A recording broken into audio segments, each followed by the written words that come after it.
ஆசிரியர் தகுதி தேர்வு தேர்ச்சி பெறுவதிலிருந்து அரசு உதவி பெறும் சிறுபான்மை பள்ளிகளைச் சேர்ந்த 470 ஆசிரியர்களுக்கு விலக்களித்து தமிழ்நாடு அரசு உத்தரவிட்டுள்ளது. பள்ளிக் கல்வித்துறை முதன்மை செயலாளர் பி. சந்திரமோகன் வெளியிட்ட அரசாணையில் அரசு நிதியுதவி பெறும் சிறுபான்மை கல்வி நிறுவனங்களில் பள்ளி நிர்வாகங்களால் நியமிக்கப்பட்டு ஆசிரியர் தகுதி தேர்வில் தேர்ச்சி பெறாமல் பணிபுரிந்து வரும் 470 ஆசிரியர்களுக்கு கல்வி தகுதி உள்ளிட்ட இதர விவரங்களின் உண்மைத்தன்மை உறுதி செய்த பின்னர் தொடர்புடைய அதிகாரம் பெற்ற அலுவலர்களால் நியமன ஏற்பு வழங்க ஒப்புதல் அளிக்கப்படுவதாக தெரிவித்துள்ளார்.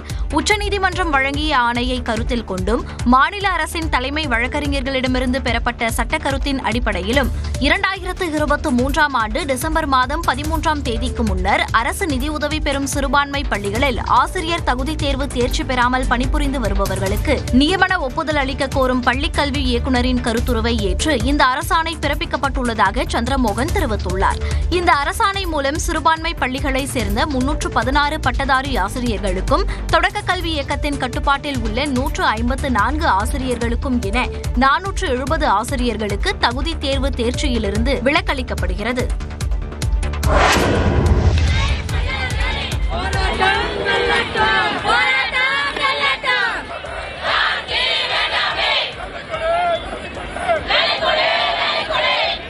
பணி நிரந்தரம் கோரியும் தனியார் மையத்தை கண்டித்தும் சென்னை ரிப்பன் மாளிகை முன்பு போராட்டத்தில் ஈடுபட்ட தூய்மை பணியாளர்கள் நள்ளிரவில் கைது செய்யப்பட்டனர்.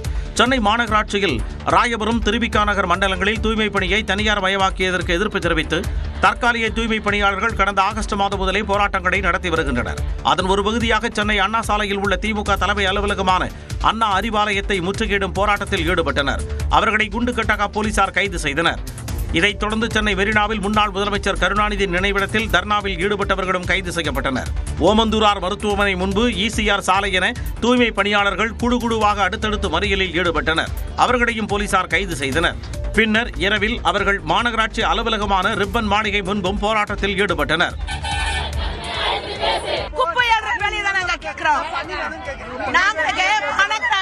எங்களுக்கு பணி வேணும்னு கேக்குறோம். 31/7/2025 SHG அண்டை வீட்டு குழுல நாங்க இருந்தோம். அந்த இதுலயே சென்னை மாநகராட்சியில நாங்க ஊதியம் வாங்கிட்டு இருந்தோம். அந்த பணியை நாங்க கேக்குறோம். அவர்களை காவல்துறையினர் நள்ளிரவில் கைது செய்தனர். ஏறுமுகத்தில் இருந்து வந்த தங்கம் மற்றும் வெள்ளி விலை ஒரே நாளில் கடும் வீழ்ச்சியடைந்ததால் நகை வாங்குவோர் மகிழ்ச்சியடைந்துள்ளனர்.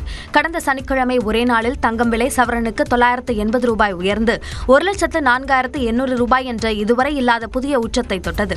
இந்த நிலையில் வாரத்தின் முதல் நாளான திங்கட்கிழமை தங்கம் விலை சவரனுக்கு 640 ரூபாய் குறைந்து 1,04,160 ரூபாய்க்கு விற்பனையானது. இந்த நிலையில் செவ்வாய்க்கிழமை ஒரே நாளில் தங்கம் விலை கிராமுக்கு 420 ரூபாய் குறைந்து 12,600 ரூபாய்க்கு விற்பனையாகிறது. சவரனுக்கு 3,360 ரூபாய் குறைந்து 1,08,000 ரூபாயாக நிர்ணயிக்கப்பட்டுள்ளது. வெள்ளி விலையும் கிராமுக்கு 23 ரூபாய் குறைந்து 258 ரூபாய்க்கும், 1 கிலோ கட்டி வெள்ளி 2,58,000 ரூபாய்க்கும் விற்பனையாகிறது. உக்ரைன் ரஷ்யா இடையேயான போர் முடிவுக்கு வரும் என்ற எதிர்பார்ப்பு, முதலீட்டாளர்கள் லாபத்தை எடுப்பதற்காக தங்கத்தை விற்பனை செய்வது போன்ற காரணங்களால் தங்கம் விலை குறைந்திருப்பதாக கூறப்படுகிறது. இது முழுக்க லண்டனு, அதே மாதிரி சைனா போன்ற நாடுகளில் இருக்கிற சந்தைகள் தான் விலை இயங்கி கொண்டு இருக்கிறது. அமெரிக்க சந்தையில் பார்த்தீங்கன்னு சொன்னீங்கன்னா இன்னும் விலை உயர்வதற்கான வாய்ப்புகள் நிறையவே இருக்கு. அதனால இந்த விலை குறைப்புங்கிறதால நீங்க கணக்கில் எடுத்துக்கூடாது. வெயிட் பண்ணாதீங்க. இந்த நேரத்தில் நீங்க முதலீடு செய்யுங்க. நிச்சயமா உங்களுக்கு ஒரு நீண்ட கால முதலீடாக இருக்குன்னு பட்சத்தில் இது ஒரு நல்ல வாய்ப்பு. இது ஜனவரி மாதத்தில் மீண்டும் தங்கம், வெள்ளி விலை அதிகரிக்கும் என்றும் தங்கம் வைர நகை வியாபாரிகள் சங்க தலைவர் ஜெயந்திலால் ஜலானி கூறியுள்ளார். தமிழ்நாட்டில் பல்வேறு IPS அதிகாரிகளுக்கு பதவி உயர்வு வழங்கப்பட்டுள்ள நிலையில் ADGP டேவிட்சன் தேவாசிர்வாதம் DGP-யாக பதவி உயர்வு பெற்றுள்ளார். தமிழ்நாட்டில் முக்கிய பதவிகளில் இருக்கும் சில IPS அதிகாரிகள் ஓய்வு பெறவுள்ள நிலையில் தமிழக அரசு பணியிட மாற்றம் தொடர்பான அறிவிப்புகளை வெளியிட்டுள்ளது. அதன்படி ADGP-யாக இருந்து வந்த டேவிட்சன் தேவாசிர்வாதத்திற்கு தற்போது DGP-யாக பதவி உயர்வு வழங்கப்பட்டுள்ளது. அவர் ஆயுதப்படை DGP-யாக நியமனம் செய்யப்பட்டுள்ளார். அதேபோல ADGP சந்தீப் மிட்டலும் DGP-யாக பதவி உயர்வு பெற்றுள்ளார். இவருக்கு சைபர் கிரைம் DGP பொறுப்பு வழங்கப்பட்டுள்ளது. அந்த வரிசையில் ADGP பாலநாகதேவியும் DGP-யாக பதவி உயர்வு பெற்றுள்ளார். இவர் பொருளாதார குற்றப்பிரிவு DGP-யாக நியமிக்கப்பட்டுள்ளார். அதேபோல சிபிசிஐடி ஐஜியான அன்பு உள்ளிட்டோர் ஏடிஜிபிகளாக நியமனம் செய்யப்பட்டுள்ளனர். அதன்படி சிபிசிஐடி ஐஜி அன்பு பதவி உயர்வு பெற்று சிபிசிஐடி ஏடிஜிபியாக நியமிக்கப்பட்டுள்ளார். தென்மண்டல ஐஜியான பிரேமானந்த் சின்ஹா ஏடிஜிபியாக பதவி உயர்வு பெற்று ஆவடி காவல் ஆணையராக நியமனம் செய்யப்பட்டுள்ளார்.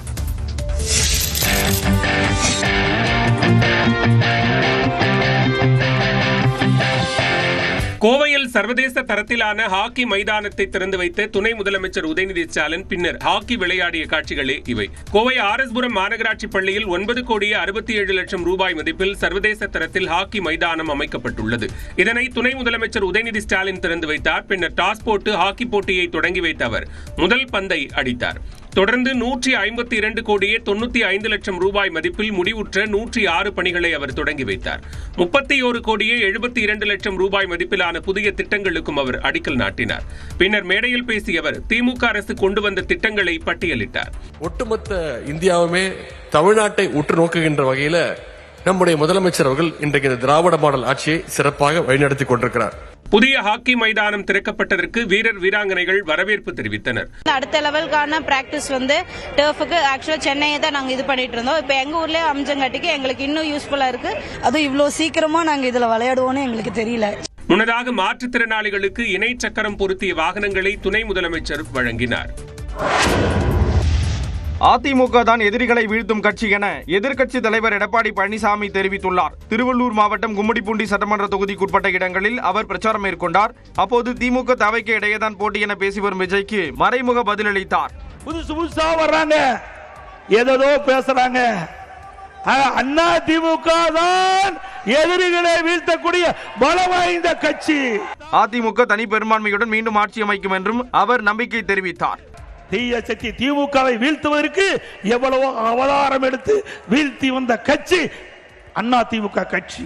இபிஎஸ் பரப்புரை செய்து கொண்டிருந்த போது அந்த வாகனத்தில் இருந்த முன்னாள் எம்எல்ஏ சிறுனியம் வளராமன் மயங்கி விழுந்தார். எங்களுடைய சட்டமன்ற உறுப்பினர்கள் தொடர்ந்து சட்டமன்றத்தில் பேசணும், பொதுக்கூட்டத்தில் பேசணும், அறிக்கை வெளியிட்டோம். 17 லட்சம் பேர் கொடுத்து அறிவிச்சிருக்கார். ஏன் முதல்ல கொடுக்கல? இதனால் சற்று பரபரப்பு ஏற்பட்டது.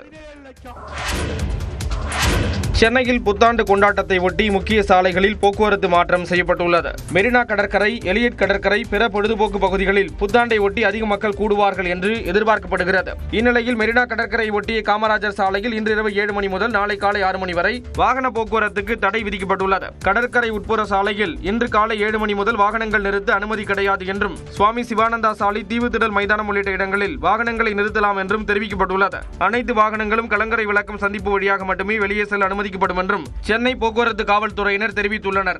அடையாறிலிருந்து காமராஜர் சாலைக்கு செல்லும் வாகனங்கள் கிரீன்வே சாலை, தெற்கு கால்வாய் சந்திப்பில் திருப்பிவிடப்பட்டு மந்தைவெளி, ஆரியபுரம் 2வது மெயின் ரோடு, ஆர்கே மட் ரோடு, லஸ் மயிலாப்பூர் வழியாக செல்ல அறிவுறுத்தப்பட்டுள்ளது. அனைத்து மேம்பாலங்களும் இன்று இரவு 10 மணி முதல் நாளை காலை 6 மணி வரை மூடப்படும் என்றும் கூறப்பட்டுள்ளது. இதேபோல் எலியட் கடற்கரையை பொறுத்தவரை இன்று இரவு 8 மணி முதல் நாளை காலை 6 மணி வரை 6வது அவென்யூ நோக்கி வாகனங்கள் அனுமதிக்கப்படாது என்று போக்குவரத்து காவல்துறையினர் தெரிவித்துள்ளனர்.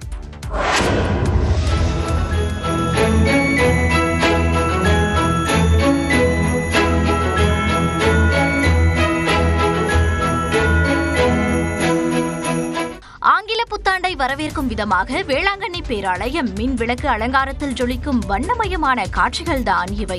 உலக புகழ்பெற்ற வேளாங்கண்ணி புனித ஆரோக்கிய அன்னை பேராலயத்தில் ஆங்கில புத்தாண்டை முன்னிட்டு ஏராளமானோர் வருகை தந்துள்ளதால் கூட்டம் அலைமோதுகிறது. இந்நிலையில் பேராலயம் உள்ளிட்ட பல்வேறு இடங்களில் மின்விளக்கு அலங்காரங்கள், தோரணங்கள் அமைக்கப்பட்டு ஜொலித்து வருகின்றன. கிறிஸ்துமஸ் பண்டிகைக்கு முன்பாக செய்யப்பட்ட மின்விளக்கு அலங்காரம் பொங்கல் பண்டிகை வரை தொடர்ச்சியாக ஒளிரும் வகையிலும் ஏற்பாடு செய்யப்பட்டுள்ள நிலையில் பலரும் புகைப்படம் எடுத்து மகிழ்ந்து செல்கின்றனர்.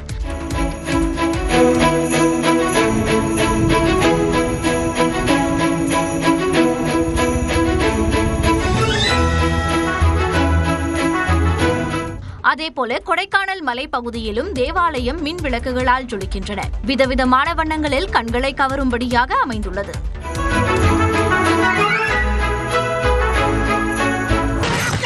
வடிவேலு காமெடியை நினைவுபடுத்துவது போல் மீஞ்சூர் புறவழிச்சாலையில் இன்டர்நெட் கேபிளை திருட முயன்று மதுபோதை இளைஞர் அந்தரத்தில் தொங்கிய சம்பவம் அரங்கேறியுள்ளது. திருவள்ளூர் மாவட்டம் ஆவடி அடுத்த நெமிலிச்சேரி சந்திப்பில் வண்டலூர் மீஞ்சூர் மேம்பாலத்தில் கட்டுக்கட்டாக தொங்கிக் கொண்டிருந்த இன்டர்நெட் கேபிள்களை மதுபோதையில் இருந்த இளைஞர் வெட்டி எடுக்க முயன்றார். இதனை கண்ட பொதுமக்கள் எச்சரித்த நிலையில் அதை காதில் வாங்காத மதுபோதை இளைஞர் கேபிளை பிடித்து இறங்க முயற்சித்த போது திடீரென கேபிள் அருந்து அந்தரத்தில் தொங்கினார்.